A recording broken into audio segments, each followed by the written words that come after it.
Hogstye.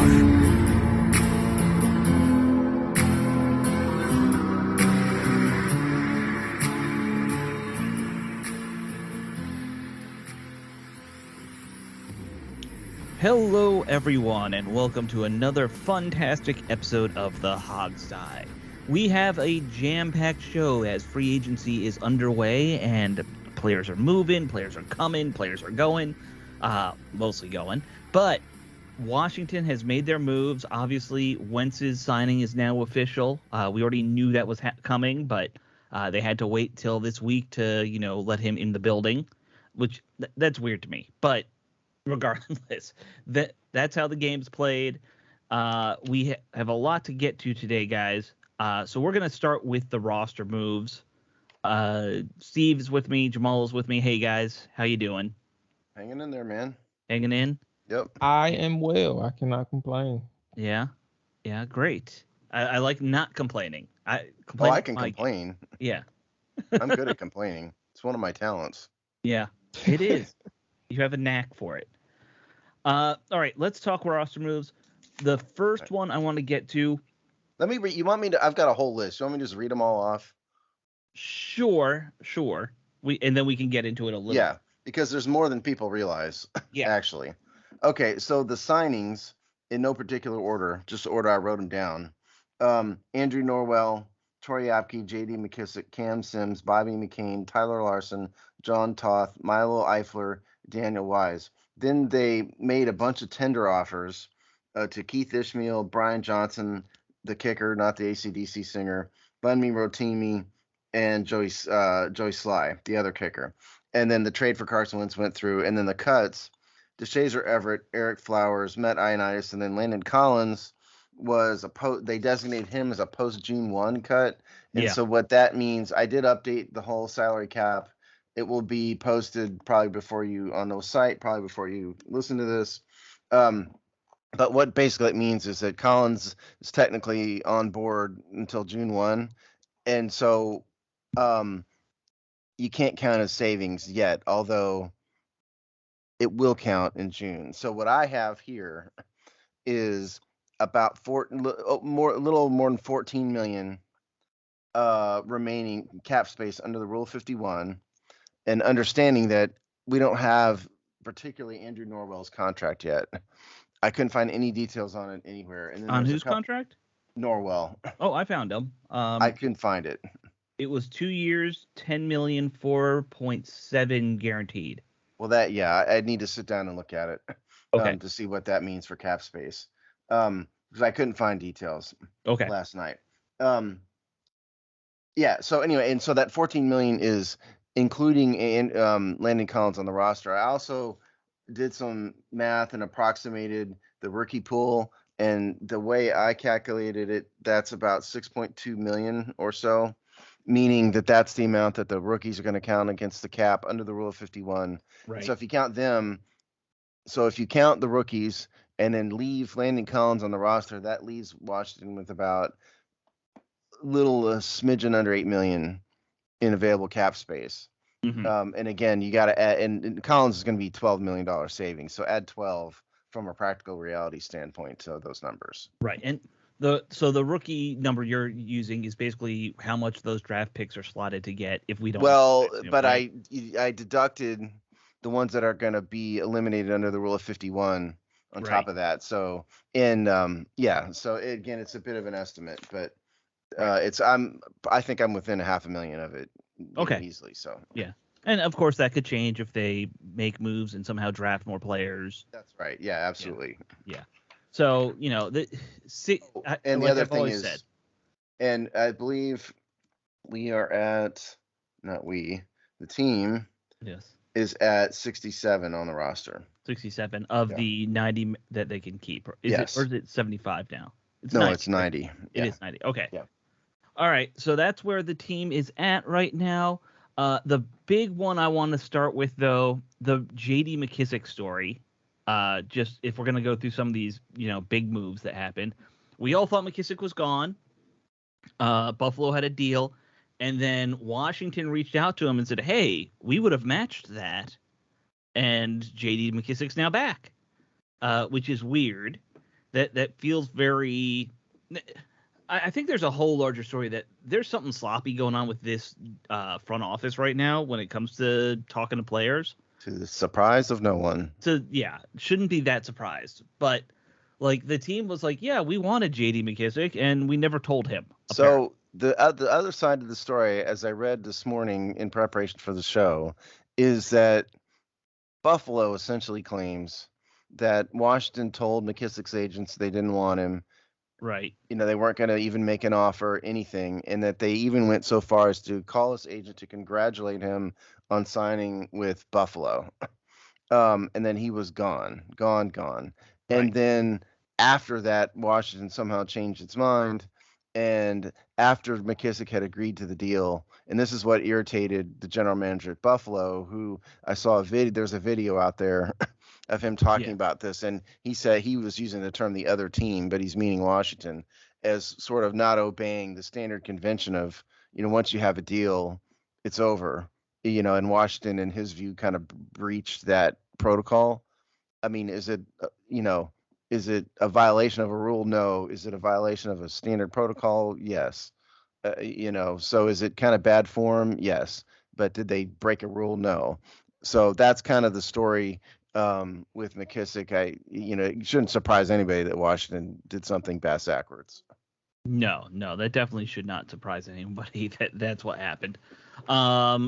It's just funny to me that, this is how it went down in the end, that, they called him and said, come on, just come on back. And it worked.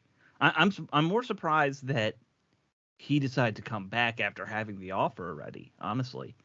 That's what was unexpected to me. Maybe he just really likes Washington. I mean, yeah. Well, I mean, or his teammates or the area, or would you rather be in Washington, D.C. or Buffalo? All things being equal. Well, look, I'm a homer, so I would probably say Washington, but Buffalo ain't bad, man. You got Definitely good wings. Washington. I'm not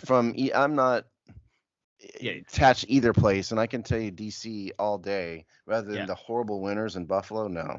Yeah. Well, first off, actually, now that I think about it, we got when we talk about players, we got to talk about Ashburn.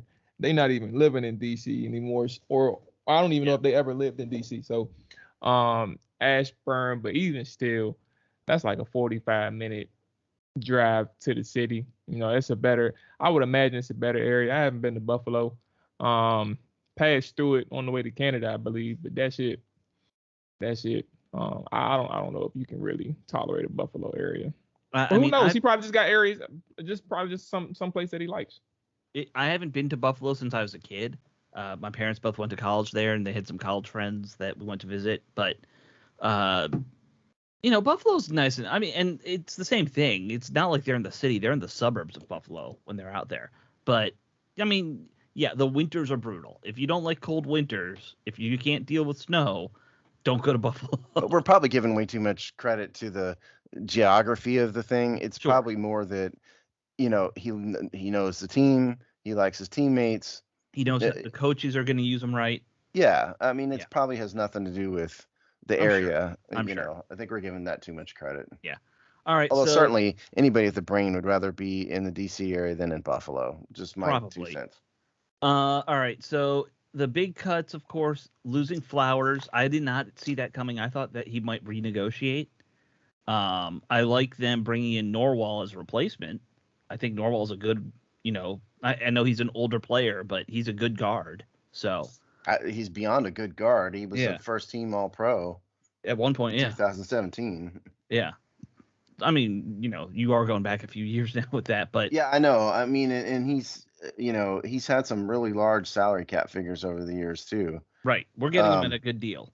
Yeah, he's 6'6", 340 out of Ohio State. If anybody doesn't know this, undrafted free agent in 2014. Oh, I didn't know he was undrafted. Yeah, it never ceases to amaze me, how sometimes these teams just totally blow it in the draft. Yeah. How everyone misses on a guy like that, Yeah. Well, not everybody, but everybody in that case. Yeah. So, that's a big change. And I guess did we mention Brandon Scherf leaving officially to the Jags at this point. No, I didn't mention that. Yeah, so they lost both starting guards. Norwell replaces one side. You got to assume Schweitzer's on the other, right? Like I think that's just the safe bet, unless something else happens. I mean, I guess you could think Sadiq Charles perhaps would be a candidate. Maybe. Yeah. Maybe just for competition's sake, but one thing this team desperately needs are tackles, and they've got a whole truckload of guards and centers and interior guys, and and this is I'm counting Sadiq Charles as a tackle, which he probably isn't. No, he's a guard at this point. Yeah, I mean, so they really only have a couple tackles. I mean, they desperately need someone else. Well, at the same time, I feel like they know who their plan is at what their plan is at tackle more than guard. So that's part of it too. Who's your swing tackle though? That's a good question. They don't really have anybody. Yeah, no, that's why there's names about Cornelius Lucas coming back in. Yeah, I mean, whatever. If he's average, Yeah, about to say at this point, they're letting them test the market and see what his value is if he wants to get a shot at a starting job. But I'm sure, to be honest with you, I'm sure they'll probably have an offer in the wings. They maybe didn't offer it yet, but they probably have an offer in the wings for him to come back if he doesn't find what he wants out there. But yeah, I agree. Like, not that much depth at tackle. Well, and I think they probably would be fools not to draft a tackle. Yeah, it's somewhere at some in point the they got to just keep on adding in the pipeline through the draft.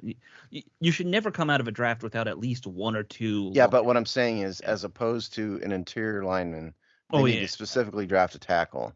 That's what I'm saying. But you should always be drafting linemen. That's also part of the point. Like, Yeah, you should never not draft a lineman every year. I think every team should do that. Yeah. Like, that should just be a rule you have on your board somewhere. Washington's only rule seems to be to continually draft defensive linemen every year. Yeah. Even ones they don't need. Yep. Well, we should get to that, because now the position of strength, which was the interior defensive line, losing Settle, I think we expected. I don't think we all expected Matt Ioannidis to be let go. I know it was a salary thing. Just, you had to make room with Carson Wentz coming in. But again, you had him for a year. If you liked him at all, you probably could have renegotiated or something. The thing that surprised me with Flowers and Ioannidis is that it doesn't sound like the team tried to redo their deals so that they could be more cap friendly or anything. You got to see, but well, so I do think they've taken an alternative approach, perhaps, to free agency this year. They haven't followed the typical script. For a while it looked like they were asleep at the wheel, to be honest. And I mean, I like both Flowers and Ioannidis, as players. I think they could have used certainly Flowers. Ioannidis' cut's a bit strange, but on the other hand, he was about to approach the last year of his deal. They were going to have to make a decision anyway. I wrote a column about a year ago or something about how they could sign everybody on the defensive line and still have some money, but it was really, really, really hard, and it was really tight. And so, I mean, long-term, realistically, somebody had to go. And what this tells me is they've picked Jerome Payne over Matt Ioannidis, which shouldn't surprise anybody. No. That's what they've done here. And so I think that's just a matter of, a case of them sort of cutting their losses. I guess so. It just, again, you had him on a contract. You I would like to know if the team tried to make a trade move with either of these guys, tried to, renegotiate just to keep them affordable, and help with the salary cap. Because now you need to go find a defensive tackle, because you really don't have. I know they got bodies, but I don't trust any of these guys behind Settle and Allen at DT right now. Like. I need a third man in the rotation. Like some of these guys, but a lot of who they like are ends. Sure. Yeah. I mean, so if you just go down the roster here, Jonathan Allen starter, David Bada, practice squatter, William Bradley King, I think of him more as an end. Yeah. Tyler Clark, I don't think of him at all. Jerome Payne starter, Bunmi Rotini, and James Smith Williams. Again, I think of him as an end. Montez Sweat, Tony Shaka, or Shaka Tony, rather. Definitely. Pass rushing specialist. Casey Toohill, practice squad level. Daniel Wise, Chase Young. So, yeah, I mean, they are a bit short, I think, on the interior defensive linemen. Yeah. That's where I got surprised there. Yeah, I think it was surprising, but I also think y'all touched on it a little bit, but I also think that Ioannidis like was a prime trade candidate because of the roster and cap situation. So I think that's kind of one of the things that Dakota relax. I think that was kind of one of the things that Dakota, please stop. She disagrees with you. She every time I start talking to other people, she wants to get in the mix. But yeah, I just think this is one of those situations where they were trying to trade him and found no suitors at the contract. But I think one thing that hasn't been spoken on in as it relates to Matt Ioannidis is it's kind of similar to what happened with JD McKissic, like the lack of communication. Because at the combine they told him, they didn't have anything to worry about. Meaning Washington told Ioannidis representatives they didn't have anything to worry about in terms of him being released. Like they were open to a trade, but that trade, that was something they were cool with. But because they were told we have nothing to worry about, that kind of upset the agent of Matt Ioannidis. Something similar to what happened with the Bills Bills GM, and how they feel Washington operated in trying to re-sign McKissic. Yeah, I think it's, I don't know, kind of tacky and bad practice to Definitely. treat people like that. I mean, be upfront and honest with them is certainly better. But again, I mean, there's nothing this team does is normal or good. So again, that shouldn't surprise anybody if they would do that. Yeah, I mean, I think the exact thing that people are saying to defend it is, well, they hadn't traded for Wentz yet. You knew you were going to trade for a quarterback. You still had that plan that, hey, we're going to be spending big money on a quarterback. You might be a casualty, Matt. You be upfront about it. Well, yes, and this is what happens when you go from about $4 million spent on quarterbacks to $32 million spent on quarterbacks. Right. This is what happens. And I mean, the Carson Wentz thing. I mean, I know we're going to get to the press conference later. I still don't totally understand it. I still think that they made a stupid trade. With all that money that they took on and all the draft picks. I mean, maybe it'll work out for them. If so, great. Good for them. But they gave up an awful lot when there were multiple free agents available. So a lot of this roster churning could have been avoided if they hadn't traded for $28 million. Yeah, I mean, that's definitely part of it too. The last, I think Everett, we kind of knew that was going to happen. Should have happened a long time ago. Yeah, with his legal issues. Yeah. Not surprising. He got charged, if you guys forget, with, I think it was involuntary vehicular homicide, something like that. I thought it was a manslaughter. Maybe it was, I can't remember. Yeah. But he got charged with a felony is the point. Yeah. So not surprising that he's gone. Ricky Seals-Jones going to the Giants. I'm not shocked he left. It's always stings a little to see anybody go to a division rival. So that one, and then the last one I'll say, Cam Sims, happy they signed him. I was surprised he got almost $3 million. Yeah, he got 2.5 million and change. I mean, I've always thought a lot of his ability as a wide receiver. Right. And I thought, frankly, that the Alabama coaching staff just flat out disrespected him and how they used him. It's a really interesting story. If you recall that Cam was on nobody's radar because he was there with Calvin Ridley, and Jalen Hurts was basically not even a passing quarterback. When he was there at Alabama, he was terrible. And so all Cam did, I watched a lot of Cam Sims film, and all he really did was block, for Jalen's crazy runs, and he would take flat passes, and that was, he really rarely even ran routes. Yeah. And so if everybody recalls, Cam just caught the Washington coaching staff's attention at a pro day. And thought, who is this guy? We don't even know. And so I like the story. We had a kid come to us, a father come to us who I don't know, what was that, a couple years ago, Alex? 2 years ago, yeah, I think. Yeah, and I forget why, it was like a school project or something. And so the team had allowed the kid, to interview Cam Sims, and the dad wanted it published somewhere. It was really cool. It was a good interview too. He did a good job. And I've interviewed him on our podcast. I think Jamal did too. Didn't you, I think Jamal? Jamal did. Yeah. Right, Jamal? I don't remember. Dakota, No. shut up. I But don't he's remember. a nice dude. He really is. He is a giant, but he is very friendly. So Cam, I'm happy to see him back. I hope they actually use him a little better. That's the other thing. I think And by better, you mean use him. Yeah. Period. He was underutilized last year. Yeah. But I'm hoping that he can get a little bit more of a bump. And then they re-signed Apke. I think that just surprised people just because. But he's a special teams guy. Yeah. That's what he's here for. Oh, by the way, so the two guys, so McKissick and McCain both got voidable year contracts. And so with that, I know that Alex and Jamal know what this is, but for the benefit, if you don't, what it means is they signed 5-year contracts, but the last 3 years automatically void, meaning from a practical reality, it's a 2-year contract, but the cap hit is spread out over 5 rather. And so that's why they do it. And it's just a cap hit maneuver. So if you see McKissick and McCain 5-year deals, just know that it's a voidable years thing and they're really on 2-year deals. Yeah. The Saints are experts at the voidable contract now. We know that, right? Yeah. It's the only way they can have a roster. Yeah. Yeah.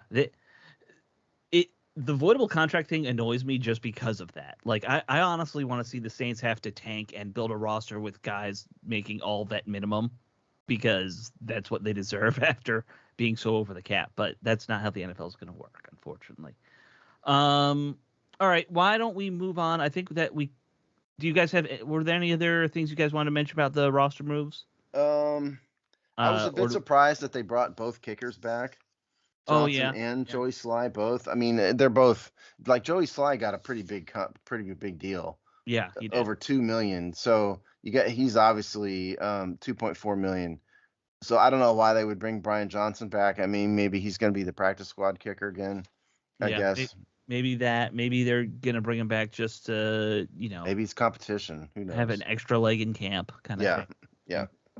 Yeah, I don't have much to say. Well, I take that back. I have a few things to say, but I'm not gonna interrupt this perfect. We got nothing but time, show. Jamal. No, perfectly ran show until Dakota shuts her mouth. If I kick her out, she'll just get louder. So I need to just go ahead and sit here until we get some quiet on my side. I'm here. Well, she's not doing anything right now. What do you want? Okay. All right. So free agency, I'm pleased with the Norwell thing, just understanding that they had a plan. I don't know.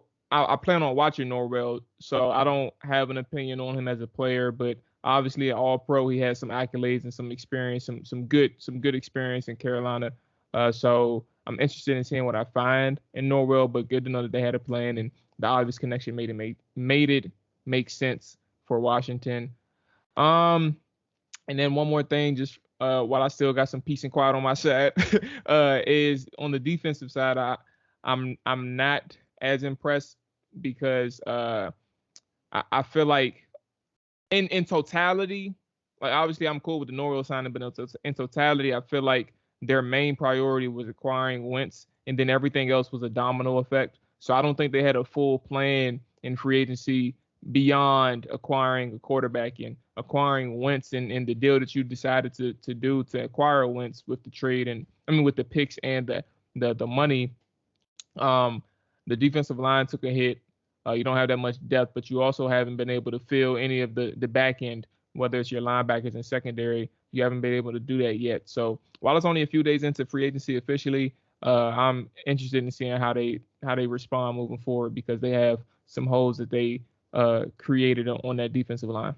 Yeah, it is kind of weird. I agree with you, Jamal. I mean, it's like there was no plan and whatsoever. It was just kind of read and react a little bit. Because really and truly, when you break it all down, what they did is they brought in Andrew Norwell. That's what they did. That was the big free agency plan. But I mean, there was a period of time of like almost a full day where it looked like the team wasn't going to do anything, and it was just very odd. Yeah, I agree. It seemed like they either they didn't have a plan or they didn't execute it or something because it was kind of a haphazard kind of approach, I thought. And I mean, this team does not have a middle linebacker still. No, they don't have a middle linebacker. I guess we're just sticking with this safety duo that we have. Bobby McCain was a guy who I thought struggled in the early part of the year. Yeah. I thought he was in large part responsible for some of those big high profile busts were on him. Yeah. But he got better in terms of like the busts and whatnot, as the season went on. And I thought he was a pretty competent safety by the end of it all. So I think that's a pretty decent signing for not too much of a cost. I mean, you're going to pay for a veteran, but he got a 2-year deal with 3 voidable years for $10 million, cap it at $2.7 million. I mean, almost 2.8. I mean, he's a vet and that's what you're going to pay. But I thought it was a decent signing. Yeah. Yeah. I mean, that it's not, I'm not upset by it.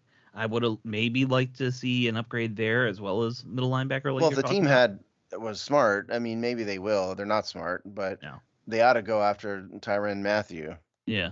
Yeah. If they were smart, he would probably cost a fortune, I would assume. But I mean, they ought to make an effort to get him. Yeah. Yeah. I think they still have a little work that they need to do on that defense, and I'm not surprised that they're not going crazy. I think that, maybe one of the reasons they're holding off on making big moves is they're like, well, we let Scherf go. That's going to get us a 3rd round comp, which, helps recover some of what they lost for Wentz. Maybe they're playing the long game so there. Let me stop you. So the comp pick thing, it's a bit of a mystery as to how the comp picks are assigned, but the general, I mean, because the formula is the NFL keeps it as like a proprietary. In general terms, here's what it is. If you lose a player straight up to free agency, not like you cut him like Landon Collins, just a player signed to another team within a certain time frame, not later in the year, then you'll be eligible for a comp pick. The type of pick you get back is dependent on the size of the contract signed. So Brandon Scherf, the maximum pick you can get is a 3rd round pick. Brandon Scherf's contract's ginormous. They'd be eligible for a 3rd round pick. However, these are offset by the free agents you sign. Okay. Right. And so if the team would sign, say, Tyrann Mathieu to a ginormous contract, that would essentially cancel out that pick. Correct. That's kind of how it works. And so right now, if they've only, and it doesn't count if you re-sign your own guys. Mm-hmm. And so really, the Norwell pick is the only one. And to some extent or another, it may not cancel. It may affect the 3rd round Brandon Scherf pick. We'll just have to see. Yeah, I don't think it will though. I don't think it will because sizes. Yeah. Well, if you said the Norwell contracts is like in the 10 million range, yeah, it's a dramatically lower. So yeah, 2 years, 10 million. So it's like a quarter of what Scherf is getting, or a third. Yeah, that I think that we all roughly, like, even though there's never been an official thing, enough, internet sleuthing has been done to kind of figure out how the comp thing works. And there's also only 32 comp picks, right? Like that's still the cap. Yeah, you can't. Yeah, you're not going to end up with 10 of them. Right. So, my guess is that they'll get at least a 3rd, maybe a 4th for Scherf. Yes, that's probably true. Yeah. Yeah. All right. Well, why don't we move on and talk about the running back preview that you wrote, Steve, for the draft. I know you said in your preview you don't think this team is going to spend any draft assets on a running back. Well, I didn't say that. No, I said they should. Oh, did you say they should? I thought you said they shouldn't. No. So obviously the running back room for Washington is Antonio Gibson, J.D. McKissick, Jarrett Patterson. Right. And then a bunch of other guys, a few other guys. But those are the practice 3. Squad guys. Yeah. Yeah, right. I am not as high on Antonio Gibson as some others because his performance, you got to ignore the gross number, meaning the total amount of yards.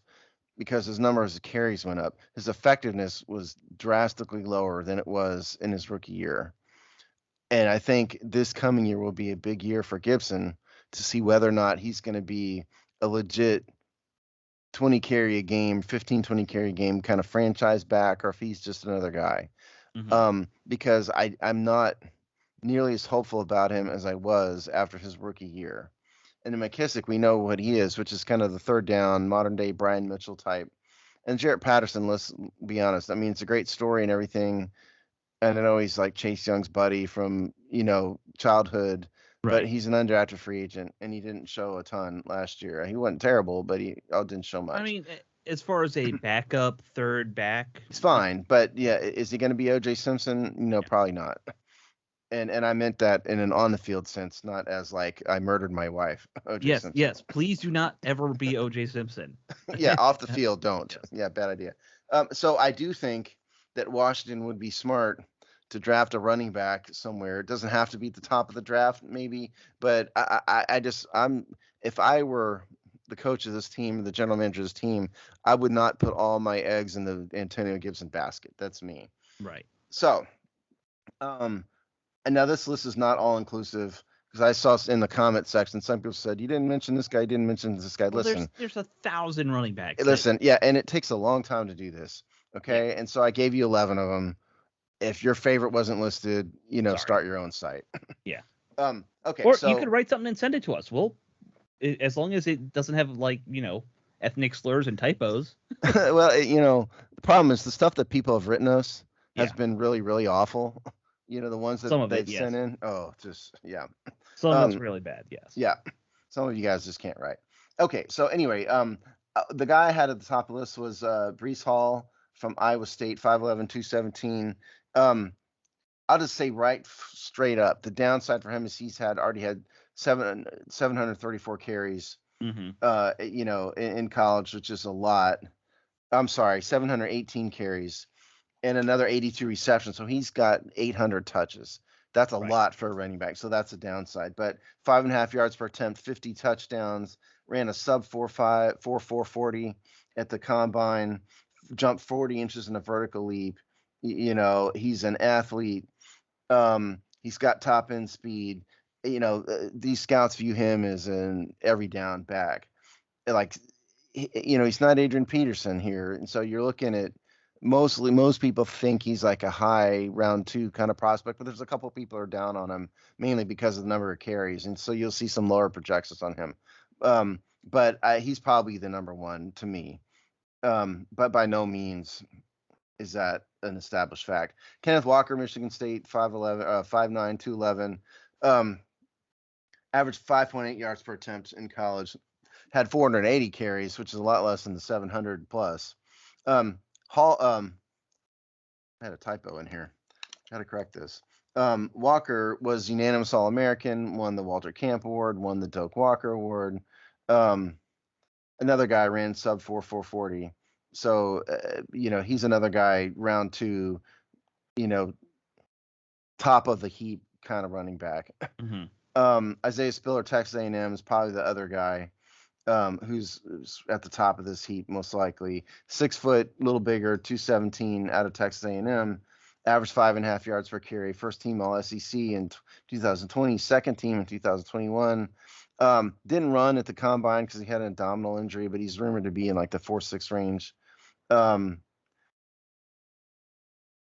But yeah, I mean, he's sort of more of kind of a power back than some of these other guys, and he's not really much of a pass catcher. So that's the top of the heap. I'll stop there to give everybody a chance to comment because we've got a ways to go. Yeah, I don't have a whole lot to say. It is interesting. You mentioned how Hall's already got 800 touches, and that is a lot. There's always that thing with running backs where after a point they just fall off a cliff if they've had too many carries, and your college carries count for that as well as your NFL carries. I think your NFL carries hurt more because you get hit harder, but yeah, I mean, what's the magic number? It's like 2,000 carries, right? Is basically where people start falling off. Yeah, and then you see a lot of guys will start to drop off if they have more than 300 in a year. Yeah. Oh, You yeah, see yeah. They that have too. one big year, they fall apart. That kind of happened to Ezekiel Elliott in Dallas. Yeah. Didn't that all? Is that also kind of what hit the guy in New York? Why am I Saquon Barkley? Didn't he have like one really Well, I heavy mean, year? that and the fact that he tore his knee to shreds was the Yeah, other Yeah, I'm thing about to that say, he caused just him to. keep getting hurt. He can't even stay on the field. Yeah. Saquon. But that's it's an interesting theory, and I don't think it's a incorrect one. It's more so like trying to find that uh number where you start to evaluate their effectiveness moving forward. Mhm. So I think that's an interesting number. I don't know what the Like, number actually is supposed to be. That's the yeah, the tricky part. yeah, and that's what, like, when more information comes out, that's how we learn. And Mhm. I think for running back in general, I don't have specifics on the players, Steve, and I know you're not done yet. It's the halfway mark, but it is interesting to see like certain positions with Washington, knowing that they can continue to get better. I think you brought up a good point with Jarrett Patterson. At the end of the day, he's an undrafted free agent, and it's not a knock on him, that like him himself, but I think what's important when we talk about draft status, for every prospect coming out of college, if you're one of those top 3 round guys, you're top 3 as a prospect because you possess the professional traits at a good level, Right. at the college level. Like, that is what it is. Like, that's why you're drafted that high. And for Jarrett Patterson, while some people in the undrafted free agents, their work ethic, takes over, but also, just some just get slipped under the rug or go unnoticed. Jarrett Patterson just has a disadvantage already working against him. And I don't know if he'll be able to take over any situation, especially like JD, who's essentially, I think, on a year-to-year deal when it's all said and done. But I don't know if you'll be able to rely on Jared or even Jonathan Williams, for that matter, for a long-term situation and seeing if they can develop. It'll be interesting to see how they develop. But I say all that to say, running back is still something that you should be looking into, whether it's free agency or the draft, as we're going through our prospects.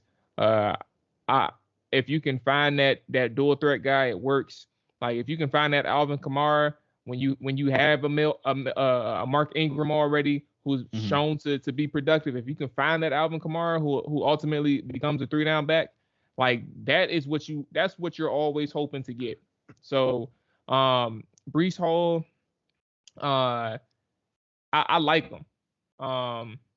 And I'm interested to see like where he goes, but I know that that's going to be a high-end draft pick. It's going to be hard to really like make sense for Washington to select him given the situation that they have. Mhm. But yeah, at the end of the day, getting a balanced running back who's good in all assets, all aspects of the offense is something that you're always looking for. So if you can get that guy to challenge Antonio Gibson in a good way, in terms of skill sets, then hey, I'm with it. Yeah, Yeah. and there's a couple guys who are the pass catchers in this group, but I think Brees Hall's probably the top of the heap in that regard because he does have a significant receiving history and he's fast and good hands. All right, let me knock out some of the rest of these names Sure. because I know we've Let's just go got through it. other Yep. stuff to talk through here. Zamir White, Georgia, 6'2", 214, 5.3 yards per carry. His problem here is that he's had 2 torn ACLs already. One while he was a freshman. A true All right. So he's freshman. really red flagged then. In that regard, yes. He's a zone scheme power back type guy, like an interior zone scheme type guy. Got it. But yeah, it's injury history with him. James Cook, Georgia, 5'11", 199. So a little smaller in terms of power and bulkiness. 6.5 yards per carry. 67 receptions. He's a pass catcher. This is Dalvin Cook's younger brother. For those of you who weren't aware, so James Cook is Dalvin Cook's younger brother, and so yeah, and he's looked at as a 3rd down back, change of pace, runner, receiver. Cook is the other guy who is known as a pass catcher, and look at what Dalvin Cook can do. So he's a 3rd round projection. His downside, he's not a blocker.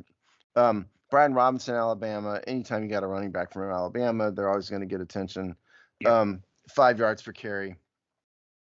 First team All SEC, running in the 4.5 range. He had 545 carries in college, which is also a lot. He's a one-cut power guy, not an elite athlete. Tyler Beatty from Missouri, 5'8", 197. So smaller guy, 513 carries, 5.3 yards per carry.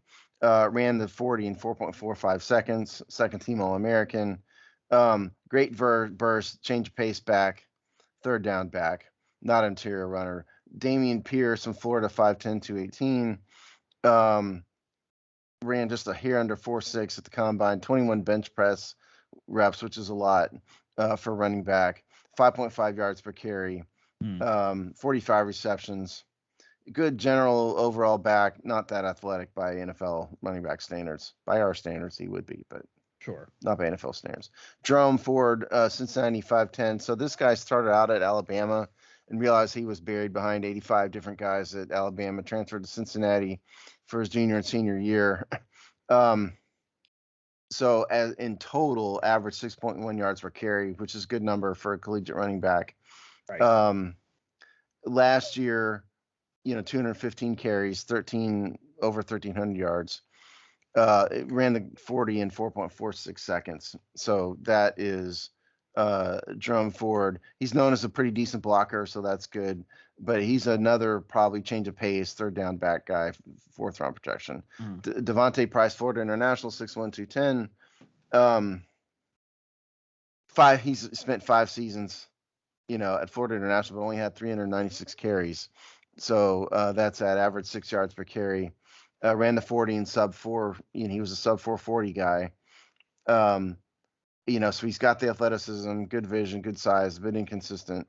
He runs with an upright style, which I didn't watch a ton of film on him, but a lot of analysts said he runs very upright, which isn't good for a running back. Round 6.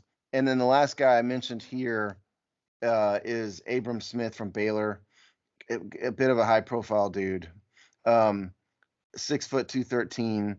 So this guy was a linebacker, then a running back, then a linebacker, then a running back again, and had a medical thing in 2017. So he's really only played 1 season as a true starting running back. But he has talent, averaged more than 6 yards per carry at Baylor last year. So good for him, but he's probably a back of the draft type of guy. And so that's kind of an overview. Again, there's others, but that's those are the ones I wanted to highlight. There are certain positions where we just can't list everybody. There's a million running backs. Yeah. I have to do corners next week. There's a million corners. Yeah. 2 million corners, I think. Yeah, probably. Yeah. There's 2 of them on the field all the time. Yeah. Yeah. So looking over this list, the Jerome Ford out of Cincinnati obviously is going to interest someone like me because he's coming from a big program like Alabama and then performed well, when he moved somewhere else to, get some playing time. And I think, of course, I'm always going to be partial to finding bigger guys because I think they need somebody who's a little different style-wise than Antonio Gibson just to change things up. Although Gibson's not a small guy. I realize that. Like he's what, 225 now? He's bulked up. I have him listed at 228. 228? Yeah. So he's a bigger running back now, but he still runs more like a small guy to me. Like his style of running is to get outside, try and break away. And I think they need somebody who can just do some big ugly things inside the box. I don't know if there's no guy this year who's like an obvious Derrick Henry type. That's the one thing. No, there isn't. There's not. Yeah. So that's going to be the hard thing. So I would even anticipate. Still, if they had a Derrick Henry, my bad, Steve. Even still, they ain't going to see it because NFL scouts, they didn't even respect Derrick Henry when he came out. So even if there was one out there, he got drafted in the second, but he was a first-round pick, a bona fide first-round pick. Everybody should have seen it if you paid attention enough in Alabama, but for size and apparent athletic ability concerns, he slipped to the second. Hall of Fame talent, walking Hall of Famer. Y'all need to pay attention. So even if Yeah, they and saw Derrick even Henry in this draft, they ain't gonna know it. even like a guy like Clyde Edwards-Helaire, who's been a plus level player, for the Chiefs. What was second round pick, I believe. Yeah. Really and truly, the only guy who's been drafted very high in recent years has been Saquon Barkley, that I Did can not recall go. straight off the top of my head, at least. I think there's a thing like the last 4 running backs drafted in the first round now have all been busts or something like that. In terms of like they all get injured, they all like Ezekiel Elliott's probably the most successful first round running back of recent history.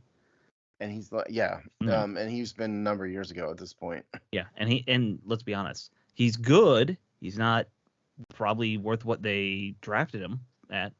I don't think so. So I do think one of these guys is probably going to be on the Washington team. Which one? Not sure. I mean, they do need more of a prototypical runner than like a change of pace guy. So I would maybe look for one of them as opposed to like the James Cook type, who are really a third down pass catcher type, because they have J.D. McKissick already. And so, I mean, if I were to fill a need, it would be to challenge Antonio. That's what I would do. And let's be honest, Antonio can do that too. Antonio's a decent pass catcher. He's not J.D. McKissick, but he has hands. Sure. Yeah, sure, absolutely. So yeah, I think we all been in agreement that that's something they've needed for a while. Honestly, I was hoping Patterson would be that guy, but he has a spot on this roster as like the practice squad, bring him in when somebody gets hurt guy. In my mind, that should be his role. All right, we should move on unless you guys have any other. Jamal, do you have any other thoughts on the draft running back group? No, sir. Just that if we get a running back, if running back is at the top of their priority in the mid rounds, I just wouldn't be surprised, because always look to upgrade that position. You should always be bringing in, young guys, fresh legs. And also with Wentz, I think having some more running backs might help him out too. And since I brought him up, why don't we just talk about the Wentz press conference? Not a very exciting press conference. Carson Wentz has now been in the NFL long enough where he knows how to, just speak in cliche and not really saying a whole lot. There were some things that, came up. First off, I don't mind how I'm like an idiot and I'll focus on stupid things like uniforms, but it's weird when you see like all these ESPN reporters and stuff, high profile beat writers, whatever, all talking about how Carson Wentz was wearing a gold jacket and, a red shirt. Like, this is not new. How many times have guys done this? Guys wear the team colors at press conferences all the time. That's not weird. Yeah, Alex, you told me that was a jacket I guess he apparently already owned. Yeah. Which, I perhaps question his fashion choices, but I mean, it's not, who cares what he wears? Does it matter? No, not at all. Well, he said that he had that jacket from college because he played at North Dakota, whose colors are gold and green. So he, would wear it to those press conferences, which, 19-year-old kid doing that is a bit, I like, that's funny. Him doing that jacket is still in shape to wear after all these years. Hey, man, like, how many people can fit in the stuff they wore in college, 10 years later? Yeah. Or 8 years later. Not a lot. Yeah. Yeah. Even if like you're an athlete, you just get bigger, like, as a human being. So, like, the press conference was fine. He's excited to play with Terry McLaurin. He says that last time he played the Commanders or whatever they were at that point, I don't even know if they were the Washington football team. WFT, yeah. Were they? Okay. He had gone to McLaurin after the game saying someday he'd really like to, throw to a guy like him. So that one. Yeah, that was 2019. My bad. His first game. Yeah, the first game with Case Keenum, the 70-yard ball. Oh, okay. In Philly. Yeah, that one. Yeah. So that was against the Redskins. Yeah. And, so he's apparently been a fan of McLaurin's for a while, which is good. You want to hear that. Well, I mean, listen, I mean, Carson, I didn't watch his press conference, so I don't have much to say in terms of what he said. But Steve, if you ever need to take a nap, watch the press conference. um, Carson Wentz reminds me a little bit of Rex Grossman because he goes downfield a lot, Right. and so a guy who can perhaps use and connect with Terry McLaurin in a way that is better than either Alex Smith or Taylor Heineke did is Right. probably good for the team. Oh, You know, sure. Sure. I think, his deep ball ability will help all these receivers because we have guys who have some good speed. Maybe we don't have like a Deshaun Jackson, but and Carson Wentz has flaws, but one thing yeah. he is not a flaw is his arm strength. He's got a massive arm. Right. Right. So, I think that is going to be exciting to see. He said that he hadn't talked to Scott Turner until after he came into the building, which I don't know if he has to say that. Like, is that a violation of some kind of league rule that he can't talk to but that's what he was claiming. He's looking forward to playing for Turner, which you know, What's he going okay. to say? No, I'm not looking forward to this offensive coordinator. Right, man. exactly. Yeah. He's also already starting to reach out to the receivers to kind of make plans to work out together in the offseason. Look, I'm not a huge fan of the Wentz move. I'm living with it, as I think we all are. At least he knows how to be an NFL quarterback. It's not like the one good thing is like you bring in some of these rookies, they're not going to be like, all right, let me go talk to Terry McLaurin now that I'm here day one. We saw that with Haskins. Haskins was, I think, a little slow to like get out there and to do some of those things that you need to do. With the limited practice time, you have to do stuff on your own with these guys. You can't just show up the first day of camp and never have talked to any of them. Hard to be a rookie quarterback in the NFL. Oh, sure. So few people can do it in an effective way. And even like the great ones, even like, Troy Aikman was 1 in 15, and Peyton Manning was a shell of himself as a rookie. And didn't he set the record for rookie interceptions, Manning? yeah, yes, he had a ton of interceptions, and so there's just very few that come out like moment one, game one. Even Patrick Mahomes like sat for a year, if I recall. Did he Oh, he not? did. Yeah, he sat You behind know, Smith for a year to learn. and so I mean, these guys that are like good like immediately, like Joe Burrow, and even he wasn't great. He's certainly very good, but he's Right. the exception, not the rule. Oh yeah, absolutely. The odds of rookies excelling right away are very low. Especially you have guys like Malik Willis, who's got so many flaws, and Malik is a guy who the scouts love him, the fans love him because they haven't watched him. All they know is very athletic, fast, huge arm. They don't see the mechanical flaws. They don't see that he didn't play a pro style offense, can't read a field, has no touch on his pass. There's a whole bunch of you're gonna have to get used to the NFL. I mean, guys like that need time. Yeah. I mean, look, I've always been an advocate that guys should sit a year, just universally. So, the only other thing that I took away from the, press conference, he loves McLaurin, like I said.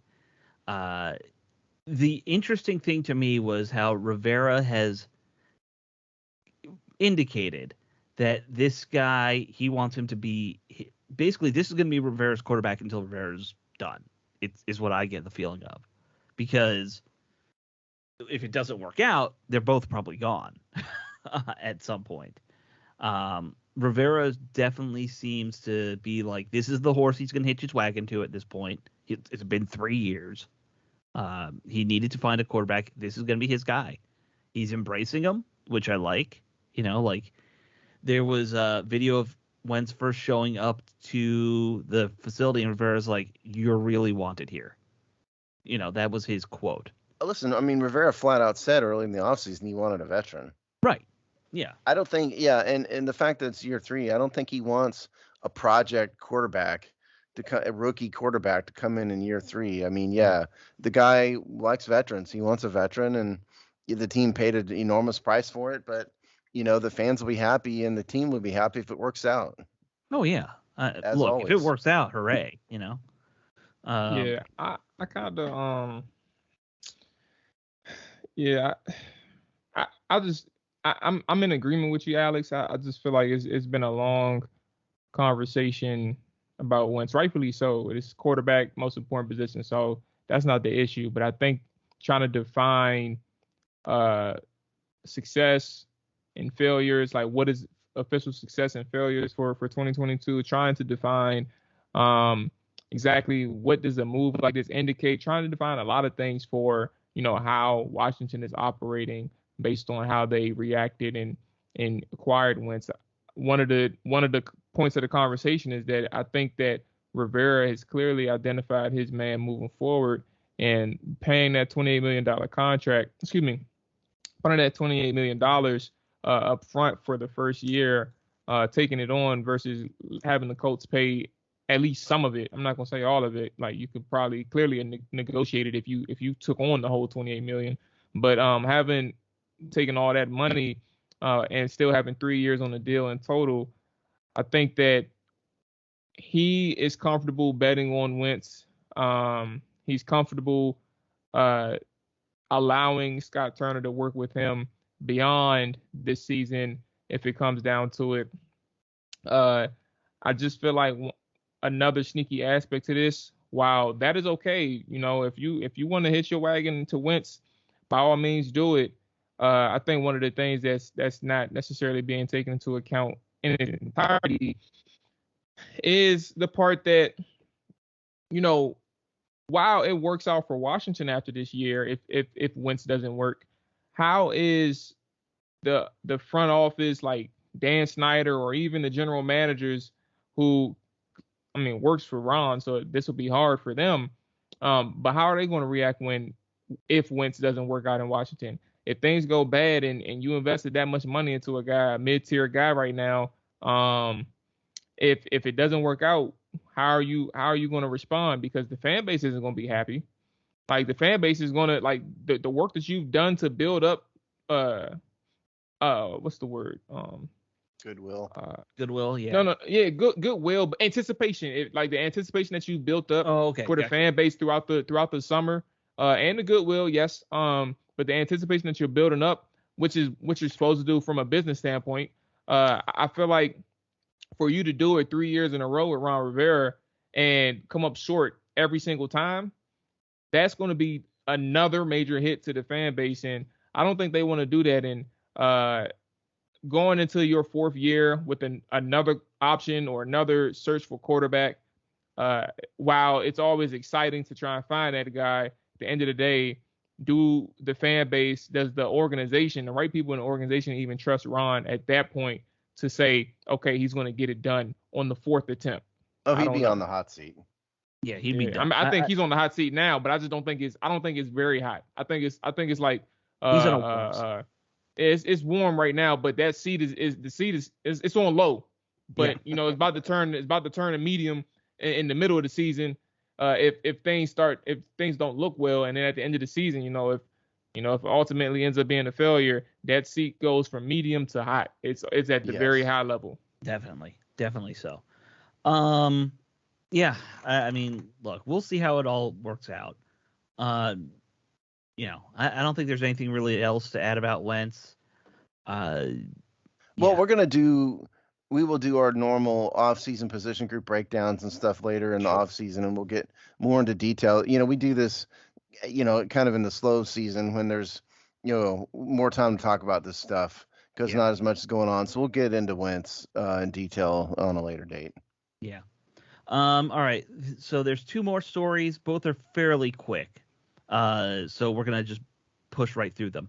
The first story, Anheuser-Busch, who is the main beer sponsor for the Washington football team. Everything in their stadium is Bud Light, whatever. They are no longer going to be affiliated with the Washington Commanders. They didn't say why. They didn't, there's, I think, a lot of people assuming that has to do with Dan Snyder, but Anheuser-Busch didn't say that, just to be clear. So there is a website, Boycott Dan. Yes. I wrote under my real name, not the Hogsty and not as Steve Thomas. I wrote every sponsor I didn't asking do them every to drop sponsor, the but I've team. written a few. The only one that wrote me back was USAA because I said, hey, I've been a member for 30 years and you guys should listen to me. And they said, yeah. And they wrote back. Okay. But no one else wrote back at Good all. for But USAA though, for at least writing back though. well, I mean, if I know it's a template thing, but well, no, it wasn't a template thing, actually. oh It was a really? legitimate response. Yeah. Oh, But again, it's because, I have a 30-year relationship with the company. sure. So, but listen, I mean, good for Anheuser-Busch. Every sponsor ought to drop the team. I think that what the team has done is abhorrent. I think what they're trying to do is desperately get the fans and the advertisers to look the other way with this rebranding nonsense.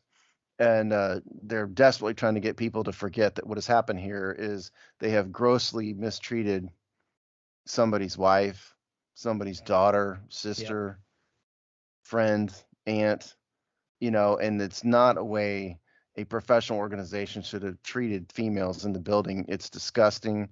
It's awful. More than anything else, what they did and the team's reaction to what they did has so grossly turned me off. Yeah. I could handle losing. The last straw for me was this, and that's why I'm not a fan anymore, is this. And so I applaud Anheuser-Busch. I think every sponsor ought to drop the team. Yeah, I mean, look, I'm with you that, like the happiest day I will have as a fan going forward will be when Dan Snyder's gone. However that happens, I don't care. It's kind of over for me. Once the Redskins were gone, I could Yeah. kind of pretend about Washington football team a little bit, but this new team, I'm kind of done forever. But certainly, I think a lot of fans will come back if Dan should ever leave. Oh, absolutely. I think that's absolutely true. Yeah. So I was a little conflicted because, I mean, look, you guys know I'm a beer snob, not necessarily beer snob, but I like craft beers, the high end stuff. So I'm conflicted in that I'm happy to see Anheuser-Busch go just because their beer is awful. And anyone who drinks a light beer should be ashamed of themselves as an adult. So I'll just put that out there. You want to hear a fun fact about me? You don't drink beer. I've never had a beer in my life. Yeah, I know that. I think we've told the audience that a number of Have times. we? Okay. You said you've had like a glass of champagne or wine or something, and that's I've had a little bit of wine over the years, but never beer. All right, Steve. All right. No, when I'm saying a little bit, I'm talking about like a sip. Yeah. Yeah. Oh, it's a toast. You do Never that. mind. Yeah, and I can honestly say I've had not one drop of alcohol at all, zero for at least a decade. I mean, not even like a toast or anything. Oh, wow. That's been a long time then. And even then, it was like, again, I mean, right. Yeah. Well, not even a full glass of anything. You don't like being intoxicated. I get it. I've never been intoxicated. Well, yeah, that's what I mean. Yeah. Yeah. So regarding the Anheuser-Busch thing, it'll be interesting to see who comes in. If Bruce Allen were here, I'm assuming it would have been Coors on speed dial. Who would come in? I mean, who would sign up for this? Yeah. What respectable company would sign up for this? I don't know. That'll be very interesting. Yingling maybe. I mean, whoever Coors is Coors Anheuser-Busch. No, Coors is its own company. Okay, so like Coors comes in. Well, Coors is going to have female executives. Sure. In their boardroom. I mean, what kind of disrespect is that? So I just wonder, is this going to be a larger thing with all of InBev?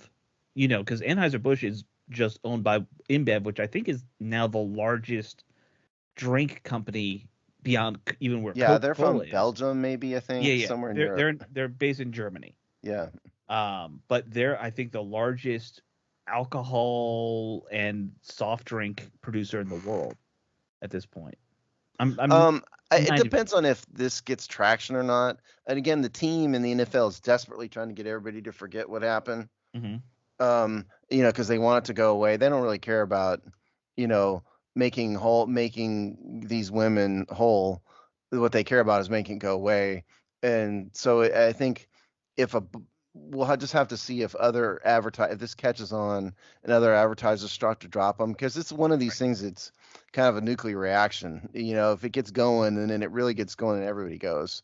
But if it's just Anheuser-Busch and that's it, they may be okay.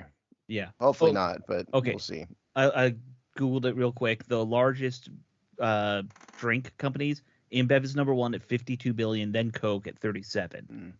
Nestle is third. Well, I don't know what number. What is that number? 52 billion what? I'm assuming that's their annual revenue? Yeah. I'm assuming it says by revenue. It doesn't say annual. Okay, by revenue. So we don't know about their market cap then, but no. But that's still, if you lose InBev, I don't know who comes in. Nobody. I mean, I don't know why anybody would sign up for this. Yeah. Miller's probably not going to want to do it. So, hey, Steve, people might have to be sober at football games. It would be a change. Teams 3-10, All right, last thing to bring up. Oh, you know what? I forgot to mention one little tidbit that I heard from Rick Snyder on his 2-minute thing that he does. The team is bringing back the cheerleaders this year. Oh, thank God! And they're still going to have some male cheerleaders, but they're going to have 40 new cheerleaders and go back to like a more traditional cheerleader. I always thought it was pretty disgusting that the cheerleaders are the most aggrieved people in this mess, and the team's response was to get rid of the cheerleaders. Yeah, that's just gross. That was one of the worst parts. Yeah, and that whatever thing they had last year was just an abomination. It was a joke. Yeah, it really was. The other thing is they're going to be bringing back I think the band never went away, but they're going to be bringing back the band. He had some numbers. I can't remember what they were. It's going to be much bigger again. So I don't know what they're going to play, but they're going to have the live band again. So that is out there. And the last article story that we had for this week, Maryland put out their proposal to build a new stadium on the FedEx site. I like it. Basically build it next to the stadium that exists now, and then you demolish the current stadium and put commercial and stuff like that over there. That's their proposal currently from Maryland. So Maryland has like this master plan. They're couching it in language that me as a conservative, political conservative, I don't really like it, but their plan is to develop that area. Right. And so they were calling it like the Blue Line corridor based on the Blue Line Metro line. Right. And so the idea here is the stadium is the anchor point for a bunch of commercial developments, restaurants, shopping, and to revitalize the entire area. The difference here, the sticking point, I think, is that the state of Maryland, or rather whatever the Maryland Stadium Authority, I don't know the name of it, but they're going to have a quasi-public entity that they own, that probably owns the Baltimore Ravens Stadium. They want the state to ultimately own the property, right? Not Dan Snyder. Now, most stadiums are owned by some quasi-governmental entity like this. There's a handful that aren't. SoFi Stadium, it's a Stan Kroenke, right, who's a major national commercial real estate developer. Cowboy Stadium is one. No, it's not. The city of Arlington owns that. No. Oh, I always thought Jerry. The other main one is the Meadowlands, or whatever it's called now, the new Meadowlands in New York. I forget what that place is, but that's a joint venture between the ownership of the Giants and the Jets. Yeah, thank you. Yeah. But most of them are owned. But the difference here is that most teams don't have 3 local governments to play off of each other. So putting aside all this nonsense with the sexual harassment stuff, put that aside. Virginia currently has a better deal on the table in that they want to let Dan own the land, and they have offered more money.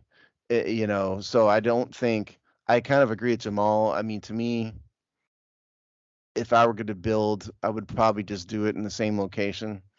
But the fact of the matter is that the Virginia side is the most financially valuable to Dan Snyder at this time.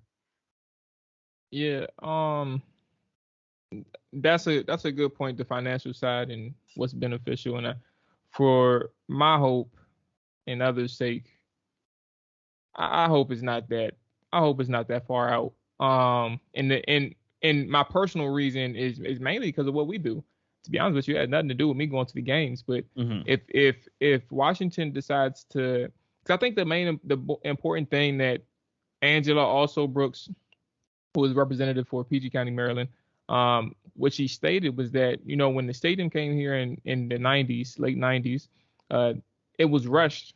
And the rushed part where people, broadly speak on the topic, including myself, because I don't know what rushed means. She dove into specifics, and like they didn't have time to build infrastructure around the stadium. They didn't have any opportunity or readiness to kind of to build and surround the stadium with the proper resources or even just amenities, I guess, in a sense that other areas and other teams across the country and the NFL has. So for them to be able to have that opportunity to do it again and do it properly, I think that's important. But the second thing that is personal is because if you build that facility, the new stadium out there, they're bringing the facility, Washington's facility here as well, and that's all things related to training camp, practices, all those things. So the shorter the drive for me, the better.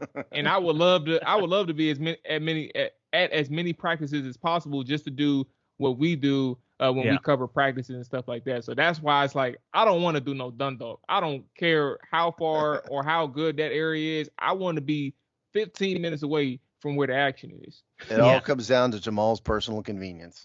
Absolutely. I think Jamal and I are about equidistant from the stadium, so I'm with him. Yeah, that's all I need, man. Yeah. I mean, it comes down to money, okay, ultimately. Sure. And I mean, I get her point. I forget what her name was, the PG County chief executive. Angela also Brooks. Yeah, thank you. But it's really been a more modern result to have stadiums kind of anchor development like that. There were a few, but not a ton. Right. And, it wasn't that unusual to have just a stadium built. And you got to remember that Jack Kent Cooke did not take public money. The only thing he took were some tax credits. And he had to buy all the land himself? Yes. Okay. Yes. It's all in the name of an entity, but yes, he bought the land himself. He took a loan himself. He funded all of it himself. So he doesn't really have a responsibility to develop anything, or an interest to do so like PG County doesn't. And listen, Wayne Curry, who was a former executive, PG County executive, I was on the phone with him a couple times. Who was the guy right in the middle of it, and Wayne signed off on it and let him do it. Yeah. So I don't blame PG County for wanting to use. I think it's a good idea, but they've got to make it more financially viable than Virginia. Simple as that. Yeah. So their one argument that they have, and I think there is some truth to this. You already have the land, which in Virginia, Dan would have to then buy the land. So there's that factor. Well, he doesn't have this land. I mean, they're not talking about building literally right on top. It's going to be adjacent to, and so there would have to be some acquisition. No. If you look at the drawings they put up, Steve, they basically would take the parking lot that's in the bottom corner, build there. Oh, this is a new proposal. Then the last one was going to be adjacent to it. No, this is a new proposal. They're literally building in the parking lot that Dan Snyder already has. Oh, okay. And then you demolish the stadium that exists and put something else there. I don't know if you do that, the team has to play somewhere. So you got to figure they'd have to be at probably University of Maryland for a couple of years. Well, I mean, you could do it. I've said this before. This is what the Giants did. They built MetLife Stadium right next to the old Meadowlands. Giants played at the Meadowlands until MetLife was ready. Then they moved, and then they tore down the Meadowlands. That's I think what the thinking is. Depends on the design, but yeah. Yeah, it depends on how big it is. And speaking of design, I'm sure this is not what it'll look like. If you look at the drawings from the news proposal, they basically just took the old Cap Center, USA Arena, whatever you want to remember it as, and made it into a football stadium. It's also, like a very big version of that. Remember this, though. The land acquisition cost is chump change compared to the construction of the stadium. So a stadium construction in modern days, like when Jack Kent Cooke did it, you're talking, I forget what his loan was, $300 million. Yeah, maybe it was the construction loan. You're talking 1.5 billion now, realistically. Conservative. Yeah, and the land acquisition may be, I don't know, 100 million, but I mean, it's chump change compared to construction. So actually not. And especially if Snyder can own the land, he would do it in a heartbeat. So I just don't think that is as big of an issue as you might think. Oh, I'm just saying in this that case. that's what they're trying to sell him on. That's more what I was talking about. Like I've seen that from the PG folk. I don't remember if it was the county executive or one of the like commissioners or something, but they're like, you have the land, we could do this very easily. And yeah, the thing is, it's still not that close to Metro, but nor is Dumfries. So Well, they're still, remember, everybody's still in the posturing negotiation mode now. Yeah. So whatever PG County is saying now is not where they would end up. And the Right. same with Virginia. Yeah. The last thing I'll say, Virginia, apparently they're balking at the $1 billion offer that they initially made now. And they're going to cut it down to I heard somebody say 350 is what they're offering now, 350 That won't million. be nearly enough. Yeah. So that's what happens, Well, that's how it happens when you run a sleazeball organization also. Yeah. Who wants to invest with you? I feel like this happened with Virginia every time they've tried to build a stadium for a pro sports team. They get into the numbers and then Richmond's like, I don't know if we should pay that money because we're Richmond. Listen, I mean, I'm someone who's done a lot of real estate financing, okay? Not just I've done a lot of real estate financing, and I've done a lot of financing where money's coming from governments. Mm-hmm. It is your area of expertise. Yeah, so it's one thing to say that the government should do things like build affordable housing or invest in affordable housing developments, maybe, commercial developments possibly that assist the citizens or a benefit to the citizens of the local community. It's a whole nother thing to say because this money doesn't, contrary to what the federal government thinks, because the federal government thinks money grows on trees and they just, blow money everywhere, trillions of it. This money has to come from somewhere. And in the case of Virginia, it comes from bonds, which comes from investors. It means It comes out of the people's pocket ultimately, because the government doesn't just have this money. They have to raise it. And that's a lot of money to hand over to a dude who could do this himself. Yep. And so I don't think that there's as much of a public interest in building a stadium as there is. If there's a limited supply of government construction dollars, perhaps there's better uses of it than helping a billionaire build a multi-billion-dollar stadium. Right. Because you could get a loan. The problem, Dan Snyder has no expertise in this. He's not a real estate guy at all. Right. He's at the root of it. The dude is a telemarketer, not a real estate guy. So he needs help. He doesn't really know what he's doing. Jason Wright isn't a real estate guy either. He's a consultant at the end of the day. So the two of them probably need some expertise, but they could get them raise the money if they wanted to, because the stadium itself is the collateral. There's a guaranteed income. They could get it done if they really wanted to, and they had the right people around them. But Steve, I'm just going to put, how much would they have to pay you to go work for Dan Snyder? Because you actually have now zero. I mean, I wouldn't for any reason now. And I've got family issues and stuff that I wouldn't want to leave Texas either. But and he's being facetious, but I mean, no, I wouldn't. There's not a price you could pay to make me work for Dan Snyder. No. My happiness and self-respect is more important than working for you as somebody who has done big commercial real estate. They actually need somebody like you. And but they don't just need me though. Okay, I can do the legal part. Right. They need a real estate developer. Yeah. Which is not me. I'm the legal part. They need a real estate developer, and I don't know if he has that around him. Yeah, he's arrogant enough to think he can do it himself, of course. But. he needs somebody like the Learners, really, right? Like somebody guys from the Nationals and built Tyson's. Yes, that's exact. He needs somebody like that. Yeah. Yes. And the Learners hate him. So he better do some consulting. Yeah. Get his hands dirty. Yep. All right. I think that should wrap us up for this week. Have I gotten us in enough trouble with the team again for another week? It's fine. I was wondering if they threw like $2 million at you. No. Still, nope. Money is not. I'm not motivated by money. I mean, no, it wouldn't.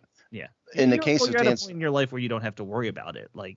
Well, I don't have millions of dollars laying around, but my self-respect is more important. No, but you're comfortable. It's not like you're hand to mouth. Like No. there are plenty of people who do have to. I'm not living paycheck to paycheck at Burger King. No. Right. Exactly. I don't think any of us are, but none of us. God bless those people. But my self-respect and my pride is more important than whatever Dan Snyder would want. Yeah, you'll get past that. No, I won't. It's a line from a movie. Okay. Yeah. All right, guys. We will talk to you next week. Stay safe out there and enjoy the rest of free agency. Bye.